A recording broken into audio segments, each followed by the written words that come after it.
I'd like to welcome you for attending with Informa tonight. This webinar is on the subject of time is money, how well do you manage it? I'm just going to go through a little bit of an introduction to start with, and then I'll pass over to your speaker for tonight, Anne McDougall. So a few housekeeping things to start. Just a few notes about housekeeping. These slides will be available on our SlideShare page link, which will be emailed to you after the presentation. The recording of this webinar will be available to download, and this link will be emailed to you as well. If you could please take the time to complete the post-webinar survey that will pop up at the end. You can type your questions throughout the session, and that is in the questions box on your little pop-up area. The questions will be answered at the end of the session.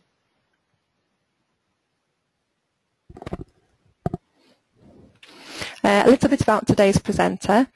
Anne McDougall, she's a motivational trainer and speaker. She's well known for her communications and management skills programs. Now I'm going to pass over to Anne McDougall, and she will tell a little bit more about herself and start today's webinar.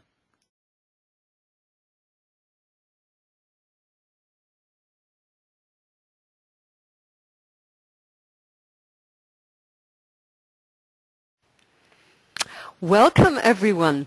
Thanks very much for tuning into this webinar, where we're going to have a look at the time of your life. The beginning of a new year is a really great time to sit back and review what you want to achieve in 2015 and how you're actually going to achieve it. And my aim for today is to make sure that you stop standing on the edge of your potential, and that you understand how managing your time more effectively can help you break through and achieve the success, that you may really never have thought was possible. I'm Anne McDougall, and it's a real pleasure to be with you tonight. And I'm speaking to you from Dubai, a city that many people say is paved with gold. Well, I certainly don't know about that, but I can tell you one thing, it's certainly paved with traffic. And at this time of night, for a 10-minute journey, you need to allocate an hour and a half. But here I am, I'm on time, and I hope you're on time as well. So let's get started without any more ado. And I just want to take you through the agenda for this evening. The first thing we're going to look at really is it's your choice. It really is up to you.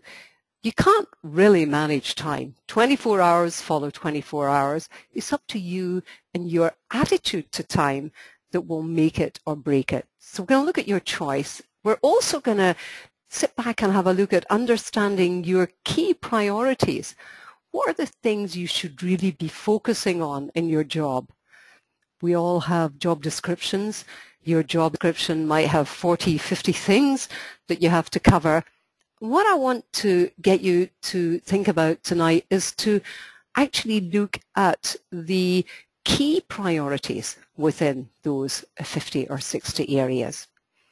We'll also look within that at who and what wastes your time, and also productivity killers. There are some things, and one of the big ones is you having to chase people for the things that you need that actually is really a productivity killer. And finally, how do you manage your email? Taming your email is one of the biggest challenges, but I think I've got some tips that might help you to manage that a little bit more effectively. Okay, so the first thing I want you to think about is, what do you actually want more time for? Are there things that you want to do that you can't do at the moment? I just want you to take maybe 30 seconds now. We'll have a silence for 30 seconds where you jot down some of the things that you want more time for.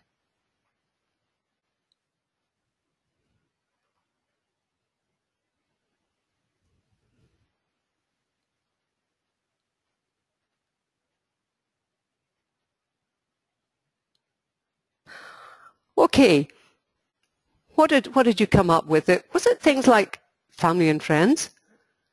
There's never enough time to see your friends, catch up with the gossip, or see your family. What about sport? Do you get time to go to the gym?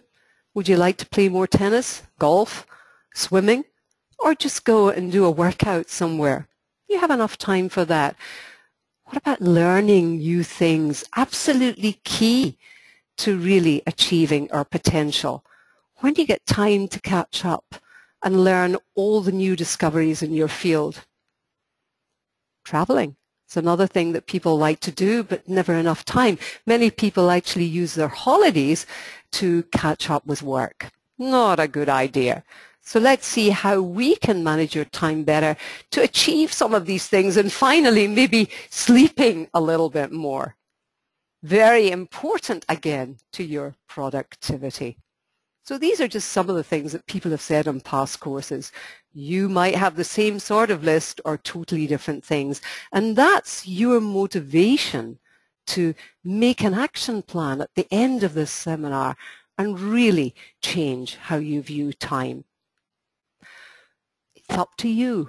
It's definitely your choice. You might feel quite in control at the moment. You might feel perfectly able to manage your time. If not, let's see some of the things that you can do to, make that better. Do you sleep for 8 hours?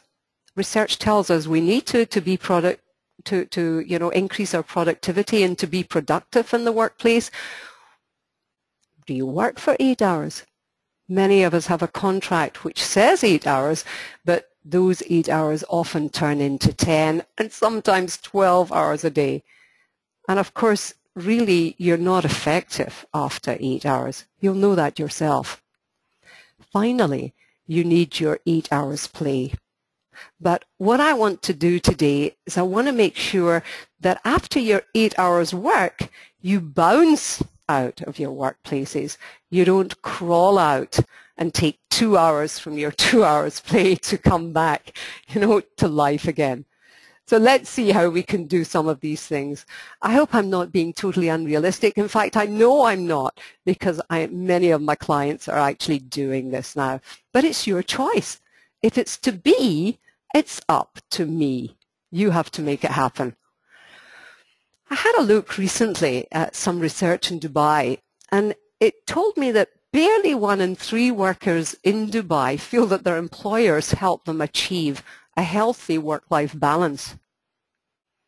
However, the company Colgate-Palmolive has a high rate of employee retention and great job satisfaction, and they do that through setting realistic expectations for their employees and promoting time management skills. That means training them in time management when they first come into the organization, and communicating clearly, making sure that any last-minute work is actually easy to understand and has, a realistic deadline. So let's see how maybe you can make some of these things happen in your workplace. Colgate-Palmolive offers some great benefits in that they offer their employees flexible working hours. I know that happens, sometime. Sometimes in companies in the Middle East, you have flexible working hours. Maybe you have 2 hours flexibility in the morning and 2 hours flexibility at night. And that actually helps to make you more productive. If you don't have that flexibility at the moment, maybe you can suggest that to your organization. The other thing that Colgate-Palmolive do is it offers the opportunity for people to work from home, maybe 1-2 days a week. If you think about it, most of our work now is done through email, and there's no actual interaction in many organizations, so it's just as easy to do that at home or in Starbucks as it is in the workplace. And we avoid the traffic, and we also are able to do that work when we're at our best. We all have different time clocks, My time clock, people get the best out of me between 10 o'clock in the morning and 6 o'clock at night. For some of you, you might be larks. Larks are up at the crack of dawn. You might be between 6 in the morning and 12. Others of you might be night owls, and you're most productive between 6 at night and 12. Telecommuting actually offers you the benefit of being able to work according to your time clock. The other thing that would be really useful in organizations, and Colgate-Palmolive do this, is to offer childcare centres in the workplace so that those young mothers with kids can just deliver them to the play centre in their workplace and then go up to work and visit them maybe once or twice a day when they've got a break. This means that they're more relaxed and they're more productive thus when they're at work. So maybe some of these ideas you could take back and suggest to your human resources department to make you more effective and actually, fulfill your potential. You've got to have a passion, though, to make this happen. Are you passionate about changing your life? Are you passionate about managing your time? Just want you to have a think. Would you like to be able to manage your time better? Do you need to manage your time better, or are you actually passionate about managing your time better? I want you to be passionate today, because with that passion comes a very high level of success. So the choice is yours. You might want to think about, you can't really manage time. 24 hours follows 24 hours, but you can manage yourself better. And it's all about self-discipline. It's all about just doing it, not procrastinating and not wasting time.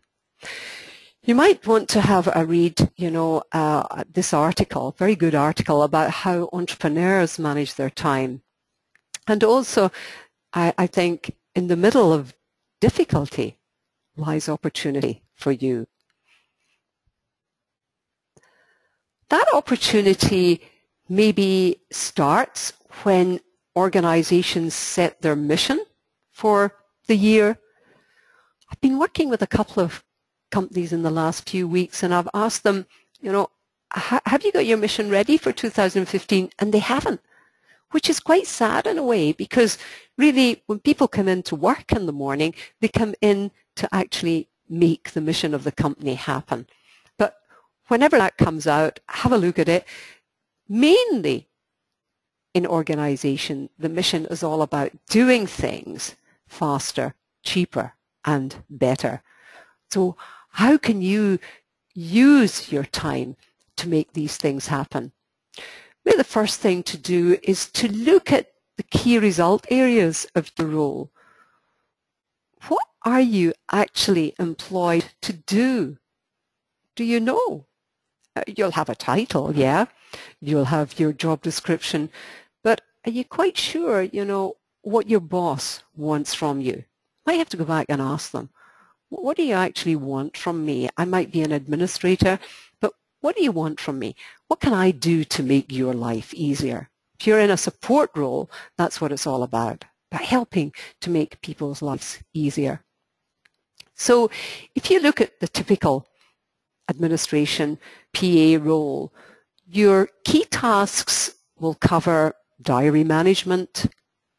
They'll look at relationship management, where you have to make telephone calls, you have to answer emails, you have to read emails and pass messages on. Very important part of the role. You also maybe have to set up, organize meetings, both in your area and abroad. And travel management will be key if people have to go out of the country to attend meetings. The other thing that's key in an admin role is file management. If you've got an automated filing system, you might get away with spending 30 minutes a day on that. If not, if you're still actually manually filing, it could take up to 2.5 hours a day. A bit of a waste of time when there's a piece of technology that can do that for you. You'll also be asked maybe to supply technical assistance to your team to your managers. And maybe there'll be other things that you have to do that come up now and again. So this might be a daily routine for you. And you can manage that better if you start to think about how to prioritize. What do you need to do every day right away? What are the things, what are the key things that are going to contribute most to your organization's success? And you'll follow that by what are the next important things? What need to be done immediately after you're finished those? What things can you delegate so that you can concentrate on those top two? You don't need to just delegate downwards. You can delegate across and on some occasions upward. Ask other people to come in and help you. And finally, what are the things that can be left, maybe for a day or two or even an hour or two? What are the things that you really don't need to do at all? They're a little bit irrelevant. They're things that are waste of time or they're duplication of effort.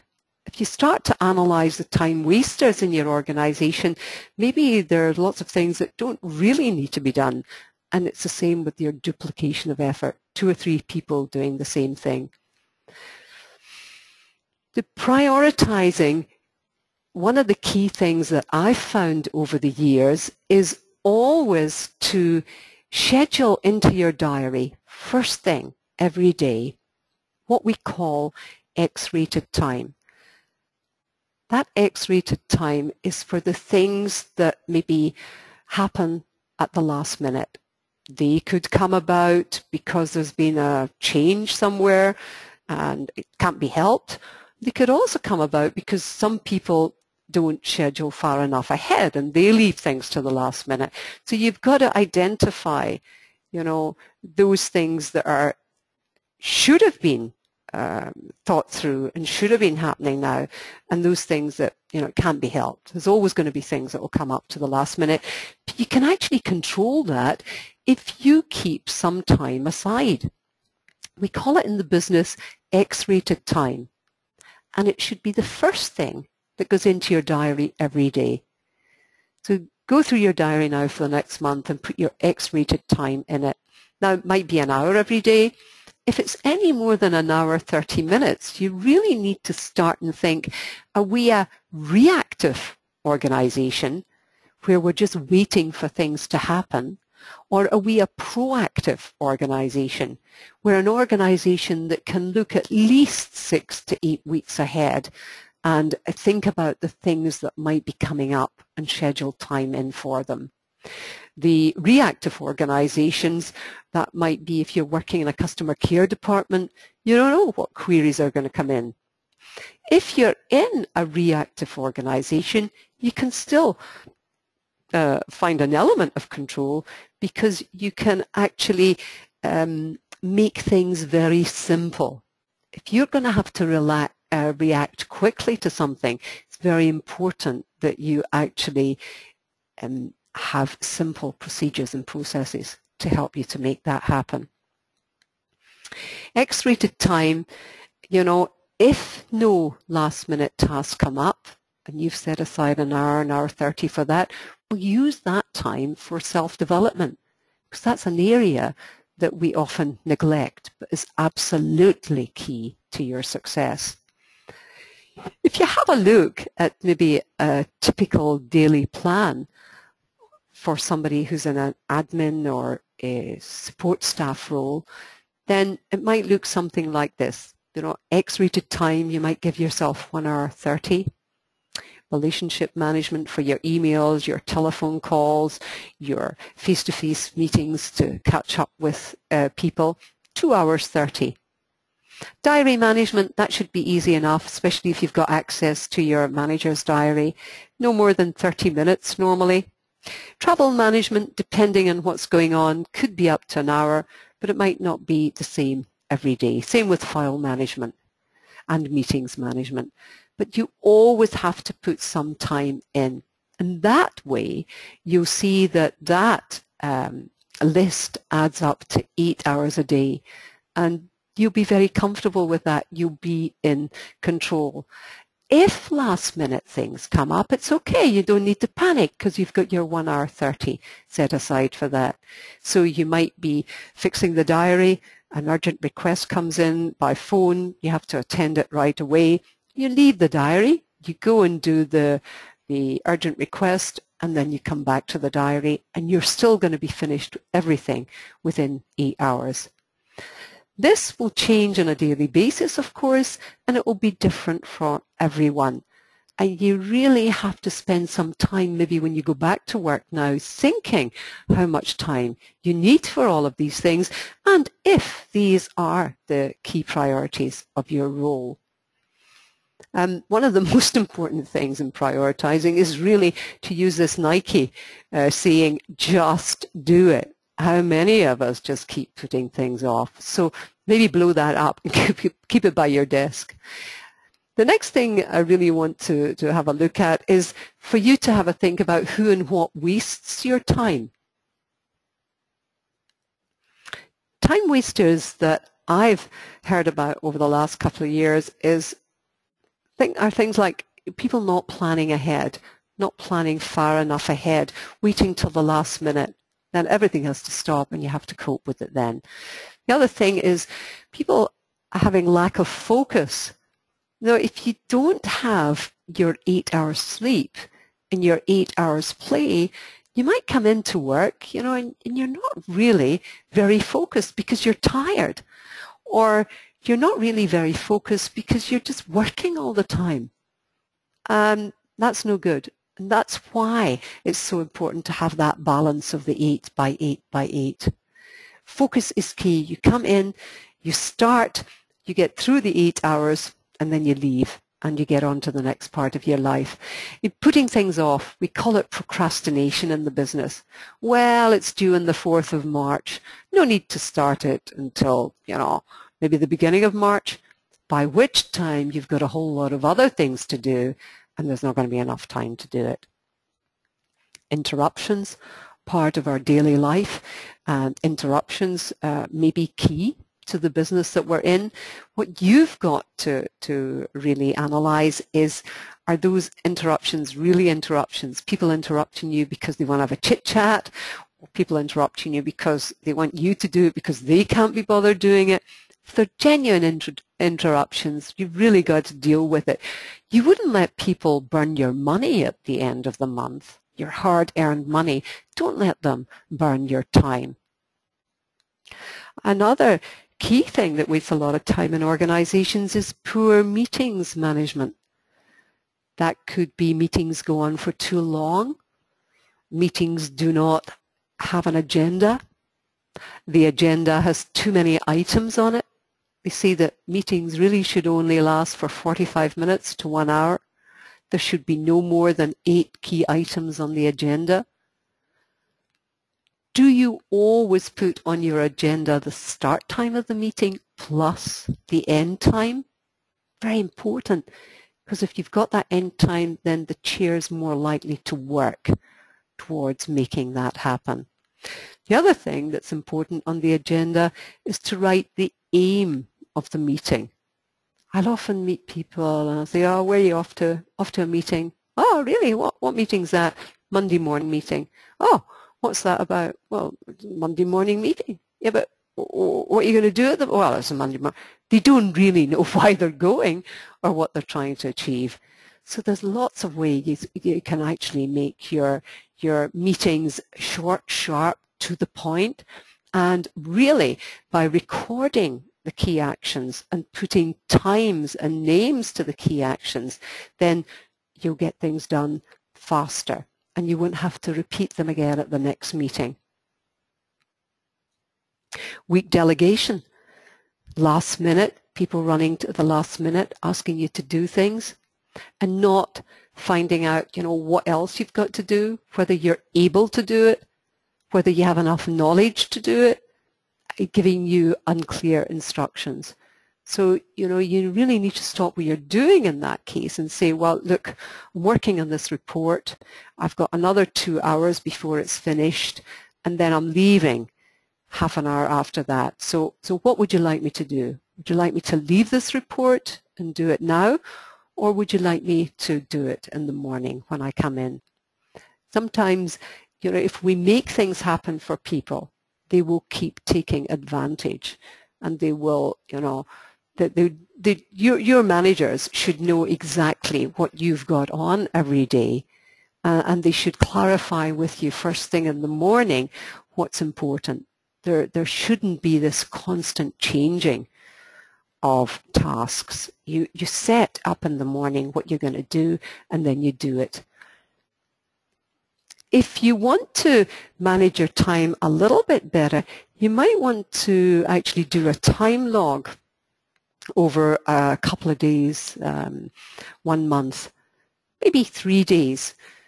During those 3 days, you could actually write down the task as you're doing it.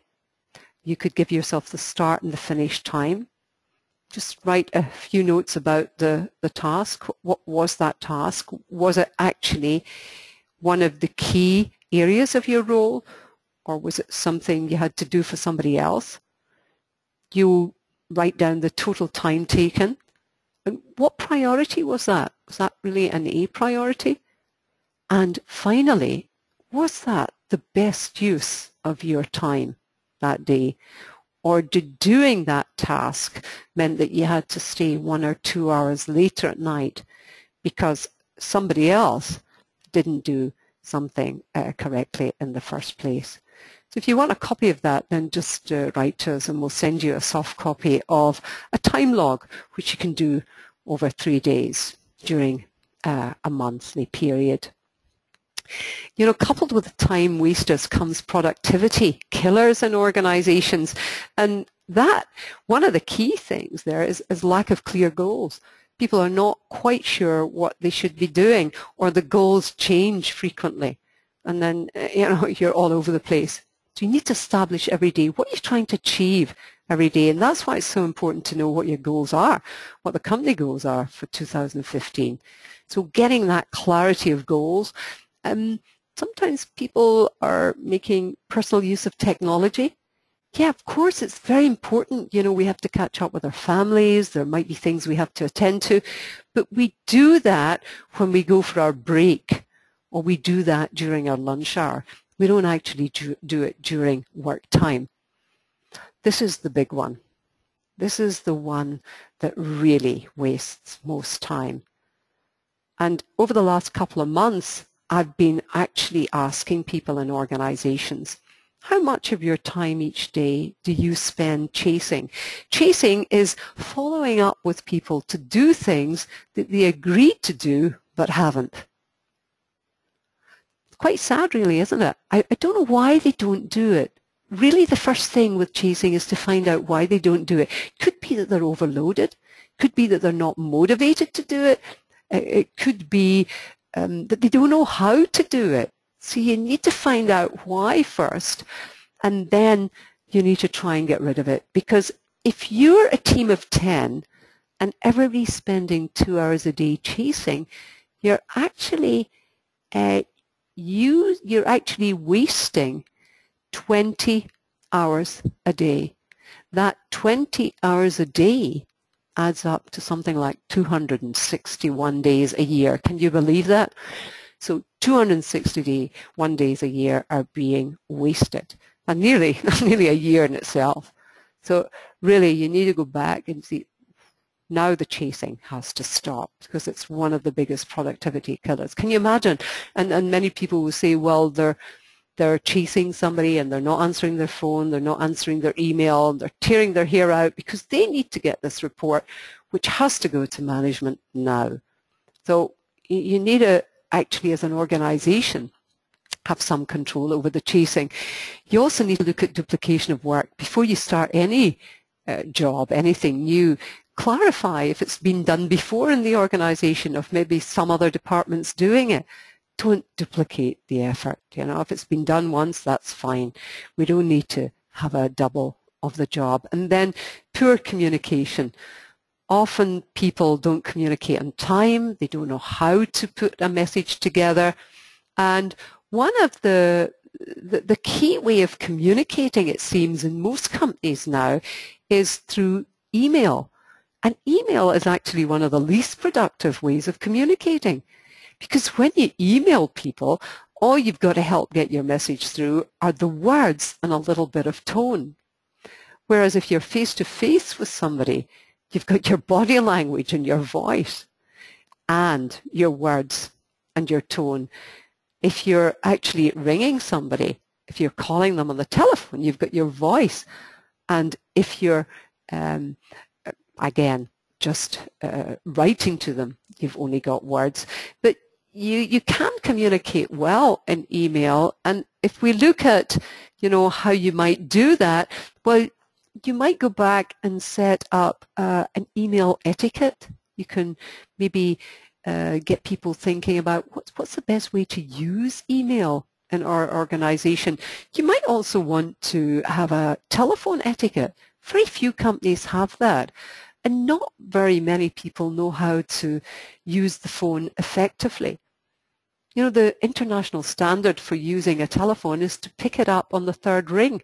Smile as you pick it up and always give a greeting. How many companies use that international technique? You can be one of them and you'll stand out against the rest. The other thing you can do in your organizations really is to have many more face-to-face meetings. The research that's been done tells us that this is definitely the best way to build relationships. It's also the best way to stop chasing. If you've eyeballed somebody, had a cup of coffee with them, and, you've become mates, they're not going to let you down. They're going to send the documents when you agreed to send them. But if you've never seen that person, you don't feel any ownership. So try to get much more face-to-face contact with your colleagues, even if they're in different areas of the company. If you've got to travel a bit, it's going to be well worth your time.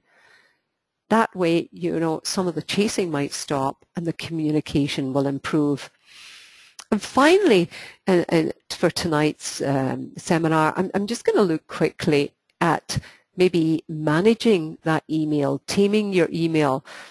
I was talking to somebody today, and she told me that she got 70 emails a day. Do you know how many of them were really useful? 10. So she spent a minute reading and dumping the other 60. And that was a waste of 60 minutes of her time. So, only write if you have to. Don't waste people's time.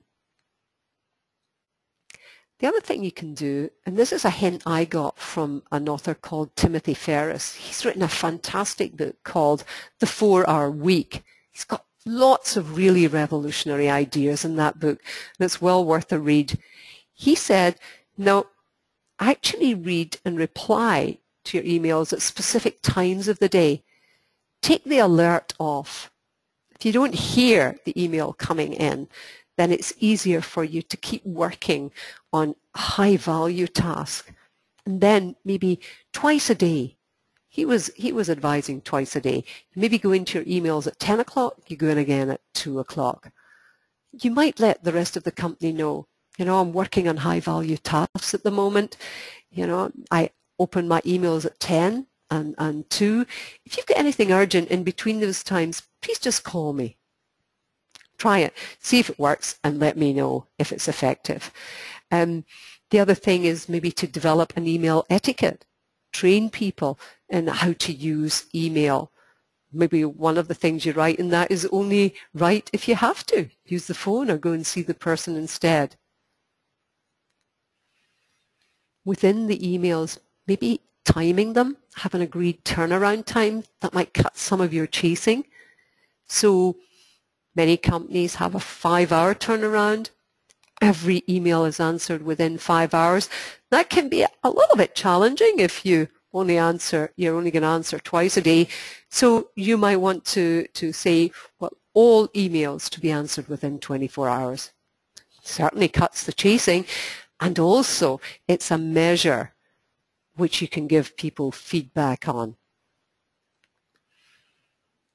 Developing templates for frequently frequently sent mails is a really good way of saving time.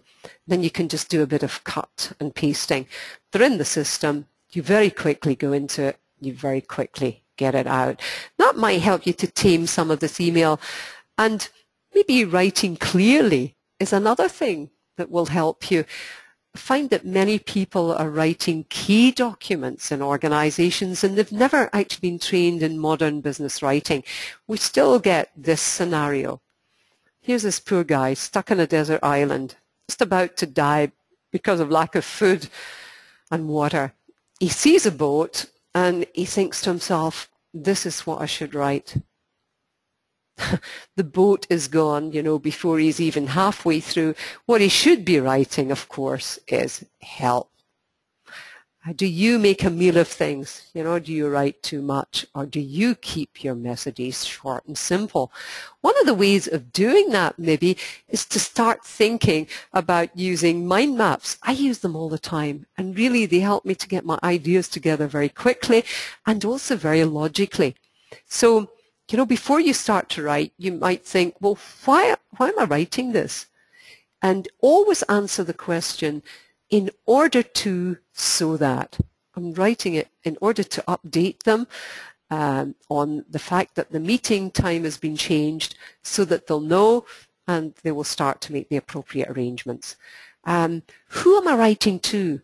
How many emails has that person got a day? If you're writing to the CEO, does the CEO really want to be copied in and everything? Is that the best use of their time?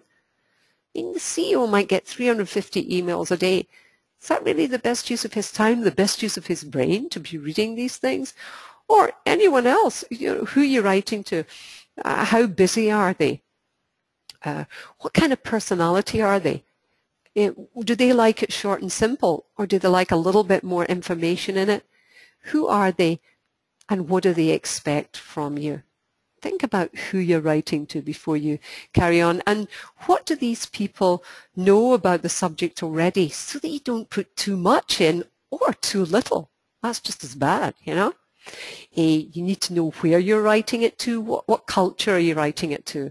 So if you're writing it to a government office or one of the sheikhs or sheikhas, what is the right way to address people? Do you have a note of that in your company, or have you got to go and look it up every time? What is the right way to sign off? Is it Your Royal Highness? You wouldn't just sign off by saying, best wishes, or yours sincerely, or kiss, kiss. So there's a certain etiquette, and you need to find out what that is. And if you have these turnaround times that I talked about, either 5 hours or 24 hours turnaround times, it makes it so much easier. When will people be expecting it so that they don't have to chase you? And finally, how are you going to structure your email? Emails were developed for short, sharp messages, and they're best kept to one frame.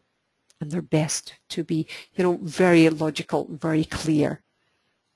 You do that, you'll save time, you'll save money, and you will reach that potential, and it will be so much easier for you to do that. And you'll also be able to live that 8x8 life, which is so important. We only get one shot on earth, and we want to make the very best use of it.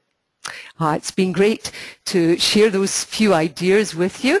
If you've got any questions now, you can just put them in the box at the side, and I'll try to answer those for you. If not, look forward to speaking to you again sometimes, and thanks again for tuning in. It's been absolutely great to get the opportunity to work with you.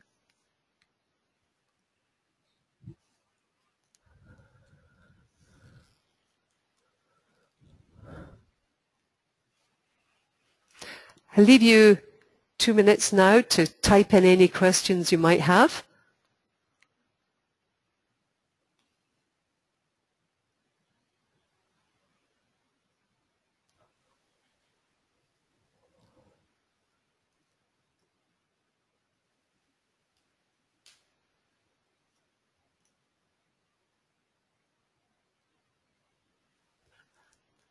Sorry, Thank you very much, Norma. I'm glad it was useful, and please keep in touch. Contact us for the slides, and if there's anything else you want, please, Informa will pass on your emails to me. It'd be good to know your feedback if you use any of the ideas that we discussed and how they helped you to develop your potential.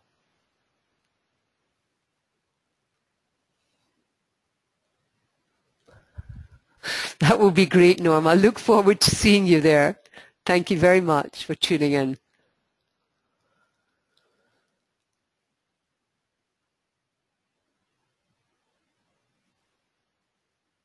Yes, we offer much more of this, and we would be very happy to talk with you about maybe running a day course for you, or in many of the courses that I run, I do an element of time management within those. If you look at my project management course, I cover time management. HR administration, I cover time management, and office manager as well. There's a time management module. But of course, as I say, we can come, we can do some research in your company, see where the blocks of time are, and schedule some training to unblock that.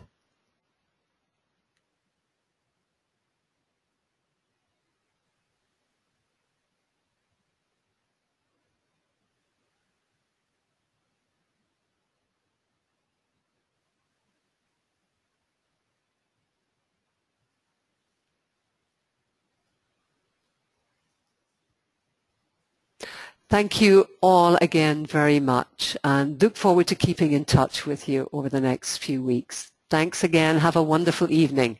Bye-bye.